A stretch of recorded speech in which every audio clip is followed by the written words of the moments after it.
The room was packed. Hundreds sat waiting. Cameras hovered above like silent birds. This wasn't just any town hall. It was the town hall, a national broadcast titled Women Leading Forward, focused on female leadership in America. But one chair sat empty. Not just any chair. That chair was for Congresswoman Jasmine Crockett. Whispers buzzed. Was she late? Would she even come? Then suddenly, the heavy backstage door clicked. She entered, not rushed, not flashy, just quiet confidence. She wore navy blue, no jewelry, no loud makeup, just her natural self. Some viewers watching from home said they felt a chill. Others said it felt like someone had walked in with purpose, like something important was about to happen. She smiled as she sat down. South Dakota Governor Kristi Noem, seated 2 chairs away, gave a tight smile. "Glad you could make it," she said under her breath, not kindly. Jasmine nodded politely, choosing not to bite. The moderator welcomed everyone and began. No one knew this town hall would become a turning point in American political conversation. No one knew one sentence would silence a room, humble a governor, and ripple across a nation. But that moment was coming, and it was closer than anyone realized. 15 minutes into the broadcast, things still felt polite. But there was tension, like invisible wires crisscrossing the stage. Each panelist spoke about mentorship, challenges, the glass ceiling. Then the moderator turned to Governor Kristi Noem. "Governor Noem, you've spoken about tough love and leadership. What's your take on the new wave of bold, younger women in politics?" Kristi smiled, tight again. "I believe in substance over noise," she said. Then came the jab. "Sometimes what's branded as bold is just loud. We need leaders who bring solutions, not slogans. Anyone can trend on social media. Not everyone can lead." The air shifted. It was clear who that was meant for. Jasmine sat still. The moderator glanced her way, unsure what to say. Kristi continued. "We need women who've done the work, who understand policy, not those who just shout for attention." Some clapped, others didn't. Jasmine's hands rested calmly in her lap. She blinked once. No smile, no anger. The room waited and waited. Then Jasmine leaned just slightly forward. Her voice was low, steady. "Sometimes, Governor, a woman has to be loud, just to be heard over the sound of being dismissed." Silence. Not the awkward kind, the shaken kind. A few gasps. Kristi's face froze, and America watched. There was no yelling, no back and forth, just that sentence. It echoed like thunder in a closed room. "Sometimes, Governor, a woman has to be loud, just to be heard over the sound of being dismissed." The moderator tried to move on, stumbling over her cue cards. Kristi looked stunned. She opened her mouth, then closed it. No comeback. Jasmine didn't gloat. She didn't smile. She just sat back in her chair, calm, as if she had just told the time. But the audience wasn't calm. Some people sat with their mouths open, some with tears welling in their eyes, women especially, young and old. In living rooms across the country, TV viewers texted friends. "Did you hear what she said? That line. My God." Within minutes, the clip hit Twitter. One sentence. That's how it trended. Just 2 words. One sentence. But what hit harder than the words themselves was the way she said them. Not with fire, but with quiet knowing, with exhaustion, with truth. This wasn't a punch. It was a mirror. And it made people look at how easily some women are disrespected, overlooked, pushed aside. Noem had no response, because there wasn't one. And Jasmine Crockett? She just sat there, unshaken, unmoved, unforgettable. The night had only just begun. The cameras rolled, but the air had shifted. You could almost hear hearts beating. People weren't watching TV anymore. They were watching truth, in real time. Jasmine hadn't raised her voice. She hadn't rattled off stats or snapped back. She had simply told the truth. Softly. Fully. Governor Noem fidgeted with her papers. Her eyes darted around. She tried to laugh it off, but no one joined in. "Let's move on," the moderator said, clearing her throat. But the moment wouldn't move. Not really. It lingered like perfume on fabric. The next speaker stumbled through her answer. The room was no longer just about politics. It was about dignity, pain, power without volume. People watching at home were crying, not because someone got owned, but because, for once, a black woman didn't have to shout to be right. She didn't have to prove her pain. She didn't have to over-explain. She just said one sentence, and it was enough. In a world that tells women, especially women like her, that they must shout, fight, prove, and beg to be heard, she showed something else. That truth, when spoken clean, doesn't need a mic drop. It drops itself, and lands heavy. Backstage, during the first commercial break, a producer rushed toward Jasmine. "You okay?" he whispered, eyes wide. She nodded. "I'm fine." Kristi Noem brushed past them, pretending to be on her phone. Her face was stiff, painted with a politician's smile, but her eyes gave her away. She was rattled. A makeup artist dabbed Jasmine's forehead. "That line," she whispered. "You didn't just speak for yourself. You spoke for all of us." Jasmine looked away. Her voice was soft. "I didn't plan to say it. It was just the truth." And that was the thing. This wasn't strategy. It wasn't some viral moment crafted in a war room. It was a weary sentence pulled from years of being talked over in meetings, ignored in interviews, questioned in every space she'd ever walked into. She hadn't practiced it. She had lived it. She sat back down for the next segment. This time, her posture changed. She wasn't just another voice on the panel anymore. She had become the voice. Viewers leaned in. The country leaned in. Something real had cracked through the performance of politics. And it had started not with a shout, but a whisper that didn't bend. As the next panelist spoke, Jasmine's eyes drifted, not away from the room, but into it. She saw a little girl in the third row, maybe 9, skin like hers, hair braided with yellow beads. That girl hadn't blinked once since Jasmine spoke. Jasmine smiled softly. Her mind flicked back. Years ago, Dallas, 5th grade. She had raised her hand in class to answer a question. The teacher said, "Let someone else try." She remembered how the white boy next to her had answered the same question she wanted to answer, and the teacher clapped for him. She hadn't raised her hand again that year. That memory always stayed with her. And now, decades later, here she was, raising her voice without raising it, saying what needed to be said, not for applause, not for votes, but for that girl with yellow beads. Because every sentence like hers becomes a stepping stone for someone behind her. Suddenly, that one sentence wasn't just a response to Kristi Noem. It was a message to every girl who's ever been told to be quiet. A promise: I see you, I am you, and you are enough. The girl in the front row blinked once, then smiled, and Jasmine smiled back. The town hall ended, but the echoes didn't. Backstage emptied slowly. Producers packed up gear. Lights dimmed, but conversations sparked in corners, in dressing rooms, elevators, on the sidewalk outside. A Republican senator pulled Jasmine aside, eyes soft. "I don't agree with your politics," she whispered.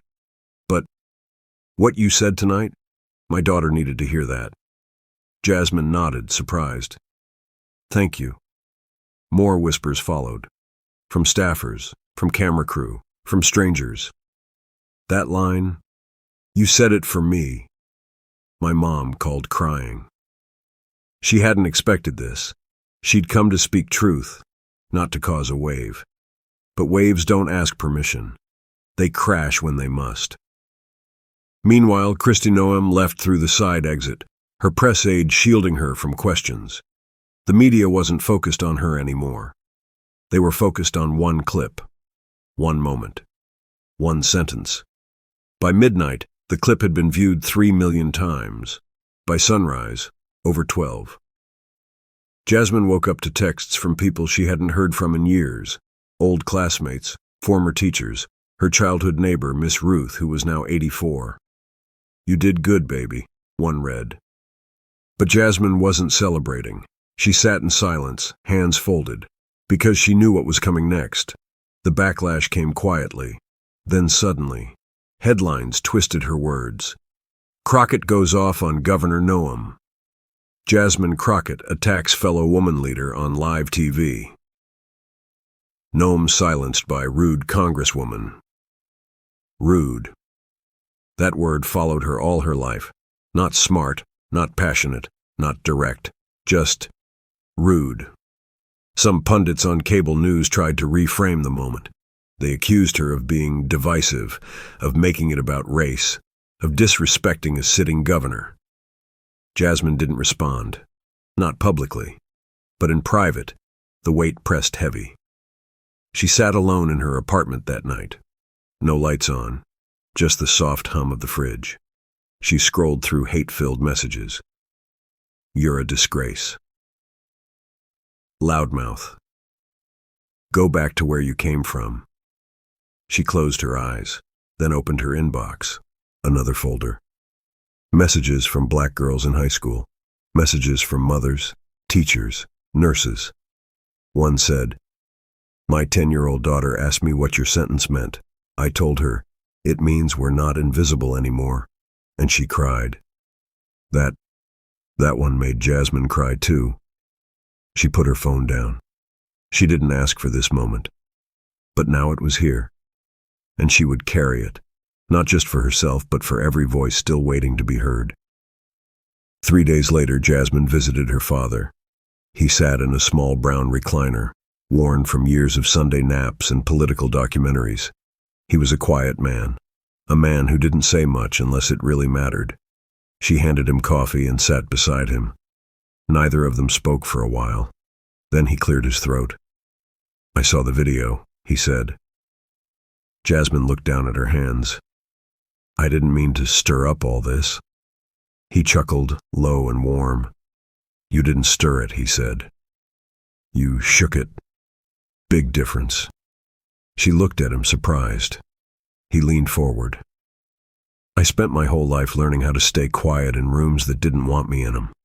Thought it kept me safe. Sometimes, I wonder if I passed that silence on to you." She blinked. Tears welled. "But you didn't stay quiet, Jazz," he said.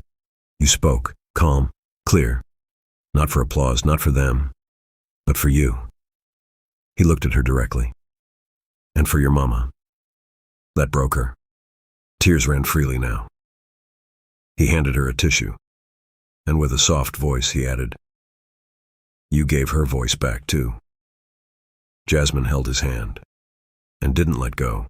Back in Dallas, Mrs. Ortiz paused her 7th grade civics class. On the whiteboard, she wrote, "Sometimes a woman has to be loud, just to be heard over the sound of being dismissed." Repped Jasmine Crockett. She turned to her students. "Who knows what this means?" Hands shot up. A girl named Imani spoke softly. "It means when people ignore you, you might need to speak louder. Not because you're rude, but because they don't want to hear the truth." Mrs. Ortiz nodded, eyes full. That classroom wasn't the only one. Across the country, high school debate teams discussed the clip. College professors opened lectures with it. Even church sermons were built around the idea of grace under fire. It wasn't just politics anymore. It was culture. It was conversation. It was change. And yet, Jasmine stayed mostly quiet. She didn't tweet. She didn't go on talk shows. She just kept showing up, doing the work. But in communities from Brooklyn to Baton Rouge, girls who had never seen themselves in power suddenly could. Not because Jasmine Crockett gave a speech, but because she gave them permission to be heard, to be whole, to be enough, even when the world says they're too much. 3 weeks after the town hall, Jasmine stepped into a DC elevator late at night. The Capitol was quiet. Everyone had gone home. She was tired. She leaned against the metal rail, eyes half closed. Then the door opened. A woman stepped in, early 50s, suit jacket, tired eyes. She glanced at Jasmine and froze. "I'm sorry," she whispered. "Are you?" Jasmine nodded politely. "Yeah, I'm her." The woman looked down, trying to gather herself. Her voice cracked. "I've worked here 28 years. I've walked past men who never learned my name, sat in meetings where my ideas got stolen. I always told myself to stay small, safe." She looked up, eyes wet. "And then I saw you." That sentence. Jasmine didn't move. The woman pressed her hand to her chest. "I wrote it down. I keep it in my wallet." The elevator stopped. The doors opened. The woman didn't leave. Not yet. "Thank you," she said, "for showing me it's not weakness to speak, it's strength." They stood in silence. Then the woman stepped out, and Jasmine stayed still, the doors closing around her. Eyes closed, heart full. Sometimes it's not the crowd that tells you you're making a difference. It's the whisper of one woman at a time. A month later, Jasmine finally agreed to speak. Not to respond to critics, not to defend herself, but because of the letters. Thousands, from students, from women in prisons, from veterans, from janitors, from teachers. They needed to know she heard them too. So she walked into a quiet radio station in Baltimore. No cameras, no audience, just a microphone. The host asked gently, "Congresswoman Crockett, if you could say one thing to every young girl listening right now, what would it be?" Jasmine didn't hesitate. "I'd say, don't wait for permission. You don't need to be perfect to be powerful. You don't need to be silent to be respected. And when someone tries to shrink you with a smile, remember, your dignity isn't up for discussion." She paused, then added softly, "And even when they pretend not to hear you, speak anyway." The host blinked. "That sounds like another sentence that might shake the nation." Jasmine smiled. "I'm not trying to shake anything," she said. "I'm just trying to stand, and sometimes standing still is loud enough." The clip aired the next day. It didn't go viral. It went deeper, into classrooms, living rooms, heartbeats, and it stayed. The network had begged her for weeks. Governor Kristi Noem finally agreed to an interview, her first since the town hall. She sat stiffly in the studio chair. Fresh makeup, scripted smile. But something in her eyes looked tired. The journalist asked softly, "Do you regret what you said that night?" Kristi paused. Her team had told her to stay firm, to pivot, defend. But for the first time in a long time, she dropped the performance. She exhaled. "I underestimated her," she said. "I thought if I threw a little jab, she'd either snap or shrink. But she didn't do either." The journalist leaned forward. Kristi continued, "She didn't fight me. She held up a mirror. And it showed more than just me. It showed the way we still talk about women, especially women who don't look like me." Silence. She looked away, eyes glassy. People think strength is loud, but sometimes it's quiet, still, true.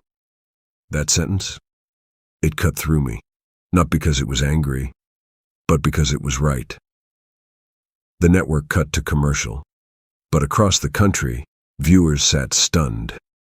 Even the person who threw the stone had been changed by the echo it left behind. It arrived in a soft pink envelope. No stamp. Just hand-delivered to Jasmine's DC office with trembling cursive on the front. For Represser Jasmine Crockett. Please read this when you're alone. She opened it that night in bed, feet tucked under a blanket her mother had sewn. Inside was a single-page letter from a 92-year-old woman in Selma, Alabama. It read, "Dear Congresswoman, I marched in '65. They threw rocks, called us names. My husband was jailed. I thought that was the biggest fight I'd ever lived to see. Then I saw you, and it felt like someone finally finished the sentence. We started all those years ago. You didn't scream. You didn't beg. You didn't threaten. You just stood, with dignity that couldn't be ignored. I've waited 60 years to see a woman speak like that and be heard, truly heard. I won't be here much longer, baby, but I just needed you to know. You made me feel like we didn't march in vain." Miss Alma Banks Jasmine read it twice. Then she cried like a daughter, not a congresswoman, because legacy isn't always handed down. Sometimes it's handed back. Weeks passed. The buzz quieted, but the story stayed alive. Not in headlines, but in people's hearts. Then came the invitation, a small event at the Lincoln Memorial. Just 200 people, women from every state, survivors, activists, mothers, daughters. They wanted Jasmine to close the night. She stood beneath Lincoln's towering gaze. No podium, no teleprompter, just her. She looked out across the crowd. So many faces, so many hopes. She took a breath. "When I spoke that night," she said softly, "I wasn't trying to strike anyone down. I was trying to lift something up." She paused. "I think about my mother. I think about Miss Alma. I think about every woman who was ever told she was too much, too loud, too proud, too difficult, too bold." She looked at the youngest girl in the front row. "And I want you to know, being too much might just mean you were born for more." A hush fell. Tears rolled freely. "I didn't plan that sentence," she said, "but it came from somewhere deep, somewhere we all carry." And then she smiled, eyes wet. Truth doesn't need a spotlight. It only needs a moment, and the courage to stand in it. No cameras. No crowds, just Jasmine in her kitchen, barefoot, tired, holding a mug she hadn't sipped from in an hour. She had done 5 town halls in 10 days, visited schools, sat with single moms, talked with quiet girls who wanted to change the world.